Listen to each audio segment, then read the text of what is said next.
មុនចូលរោងការមកស្ដាប់ច្បាប់ស្នេហ៍បន្តិចមើល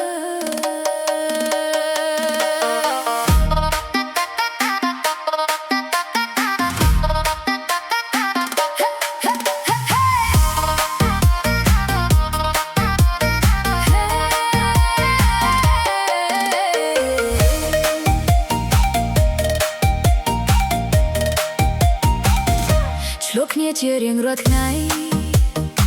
មិនដែលបានលួសមួយពេលតែបងកុំភ័យអូននៅតែដែលមិនអាចខ្វះបងបានទេសង្សារអូនអើយបើសម្រេចចិត្តរើសអូនធ្វើជាគូត្រូវត្រៀមខ្លួនទុកបើចង់រស់នៅជាមួយអូនមួយជីវិតសូមស្ដាប់ឲ្យច្បាស់នេះត្រាទីមួយនៃចិត្តចង់បានស្រីដូចអូនត្រូវតែចេះចាញ់ចេះព្រមបោះបង់មិនថាខុសឬត្រូវសូមតើអូនមុនជាការប្រសើរជាពិសេសហាមខឹងបើខឹងគឺអូនចូលបងទៅមើលមេត្រាមួយធ្វើមិនបើបងអ្នករើត្រូវតែទូលយកទាំងអស់ទាំងចរិតអូនទាំងស្រុងគុំប្រកាយកុំរឹងទៅតាំងមិនថាការងារមិនថាស្រីឬប្រុសបងត្រូវរ៉ាប់រងបងត្រូវចេះមើលថែអូនឲ្យដូចជា baby នោះទៅគួរឲ្យស្រឡាញ់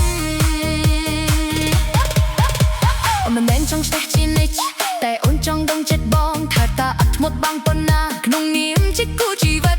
បើបងធ្វើបានភាពសប្បាយរីករាយនឹងមកដល់យើងនឹងទឹកដៃគ្នាចូលរួមការសាងគ្រួសារជោគជ័យ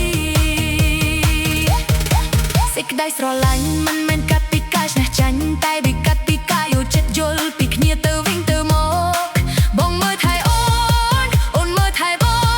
ងនោះទៅជាសុភមង្គលធ្វើមិនបើបងអ្នករើត្រូវតែទូលយកទាំងអស់ទាំងចរិតអូនទាំងស្រុងគុំប្រកាយកុំរឹងទៅតាំងមិនថាការងារមិនថាស្រីឬប្រុសបងត្រូវធ្វើរ៉ាប់រង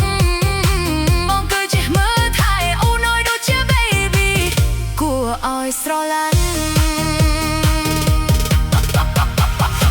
កុំខំអូនណាព្រោះអូនស្រឡាញ់បងអ្នកកត់មេត្រាទី